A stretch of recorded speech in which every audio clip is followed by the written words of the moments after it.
actually technician troubleshooting. Hey, I can't. My job's not printing. It's not working. Can you check and see if the job is in the whole queue of the firing? Gotcha. If the answer is no, we're going to need you to reach out to RSA. Okay. If the answer is yes, that is now Xerox Illinois. That is us. That we've been pushing that one down, and I just need you guys to carry on the same message. Okay. So if it's not in the whole queue, it's not Xerox. Gotcha. Okay.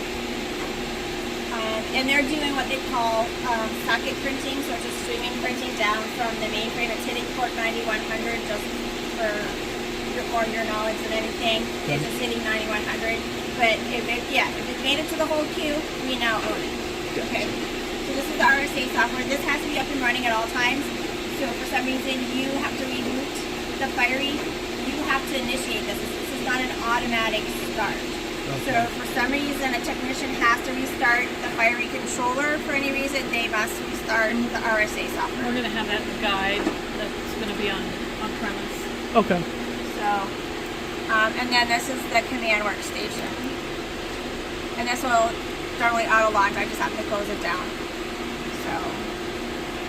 So these are all the jobs that we've been practicing with. So, no different than any other command workstation. So the process is pretty much the same, as far as command workstation goes. They don't have impose, compose, they don't have any of that stuff, so you don't have to reinitiate that. Just, you have to redo anything with the command workstation, like upgrade it or patch it or whatever, and this does go out, so we'll be getting the patches. So it automatically will get the Windows updates and patches. They've been taught how to install them. Okay. But if for some reason you're here and they haven't installed them, you feel free to go ahead and get them installed. Gotcha. So, But what you should know about this workflow is it is using that set page device. Very similar to PG Data Center. So it's almost like the paper catalog and that type of thing. So it's not just loading paper in the tray. There's a whole handshake that's going on.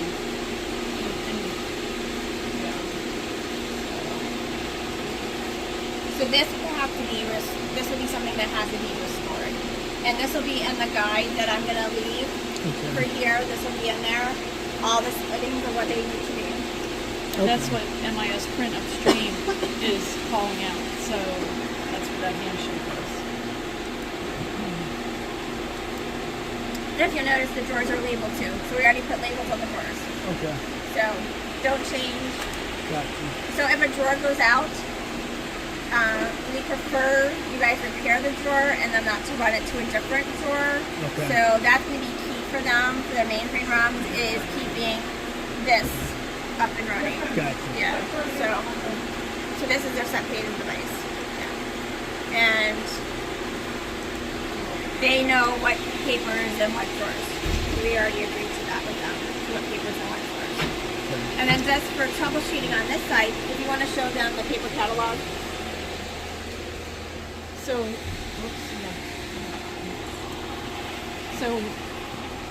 this is asleep right now, but maybe it'll let us see. When you open up a tray, and when you shut the tray, the paper catalog entry will come up. So see how this says paper catalog? Mm-hmm. We don't use paper supply. You go to paper catalog, and then those same labels that are over there Will be here. are handshaking, so that's where.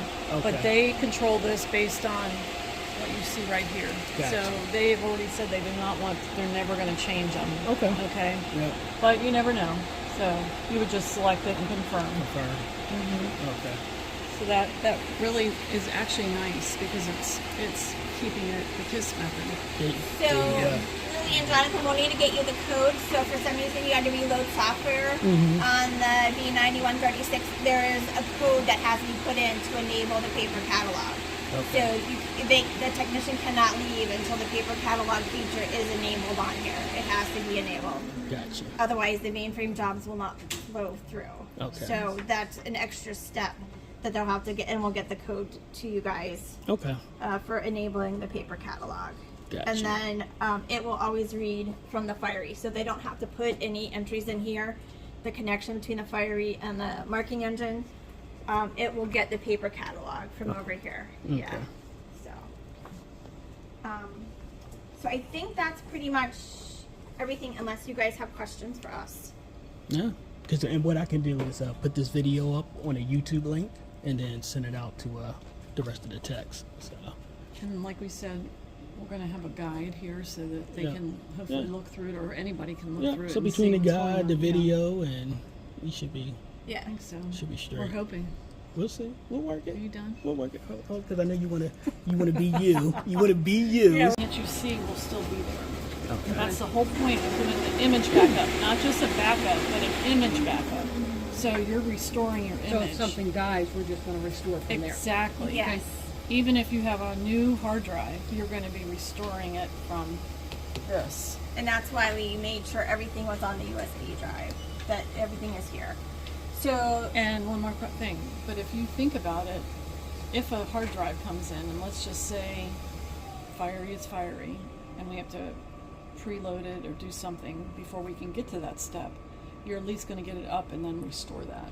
The Okay. whole point of Fiery's recovery process is that this image can at any time be restored, whether it's a new hard drive or not. But if we have a hiccup and you want to bring a new drive online, then you can actually just boot up into your bootable menu and just do the restore. Okay. so The key thing is just getting all this crap back, Gotcha. sorry, No, no, this that's fine. stuff back up, Yeah. back on the desktop. So here's what's on the drive. So the backups, you see right here, here's the latest backup. So it's right there. And what I've been doing is, they'll just start to flood this area. What I've been doing is copying them to where it says the DOES Nubero 157E. So when you guys came in for another service call, you guys could just move them to there. So then you know that they're there.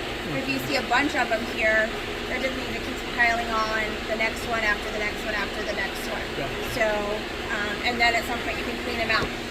So everything is, everything dealing with RSA is here. So one of the key things is the RSA license. So if you had to, for some reason, reload the RSA software, let's say the image didn't come back up, here is the license file that you're going to need to redo the license. And then here's all the RSA documentation. RSA does have, we've been pushing them, Lynn and I have been pushing them, they have a disaster recovery. So we'll make sure you guys get the number for RSA, Because- so that if it has to be restored. We are not supposed to be doing that aspect of it. And we're providing the information here, but in reality, RSA should be able to remote into this and take care of everything. Right. But the license still has to be activated. Okay. Okay? So we do have Teams on here. So we did load Teams on. So if you had to, if any reason you had to connect with somebody, we do have Teams loaded on here. If you have to restore the image, Teams will come back on here again. Okay. But if for some reason you had to build it from scratch, just make sure you load on Teams, because that's how we've been working with RSA and all the different people. Is And with the Teams, and- which is kind of something that we don't do, you still have to do like a meeting invite so that the Teams operates. You know, Right. just because you have the icon, you have to have an invite. So you invite basically this is the Fiery, and it's called Goes Fiery or whatever, and then it will. So this is what we've been doing. We just launch it, and then we say join meeting, and then we'll send out the meeting invite from our email, just like you guys see the Type it in Microsoft here. Teams. Exactly. Yep. So then we just put in the meeting ID and the passcode, and then you're up and going. So Yep. you cannot create meeting invites from here, but you can join a meeting from here. And just remember, there's no sound on here, Okay. so you can either talk to them through your laptop or through your phone. You Yep. join the Teams meeting through your phone. Okay. So that's going to be key for, as far as troubleshooting goes. So this is what RSA MIS print looks like. So this is the actual software itself. And remember, anything coming from the mainframe to when it hits the Fiery hold queue, that is RSA's responsibility. That is not Xerox. So again, anything from the mainframe to the Fiery hold queue belongs to RSA. And we have already told them that many times, and there'll be documentation that goes out with the RSA number. So you the just have to ask. Yeah, the question that has to be asked by whoever picks up a call, where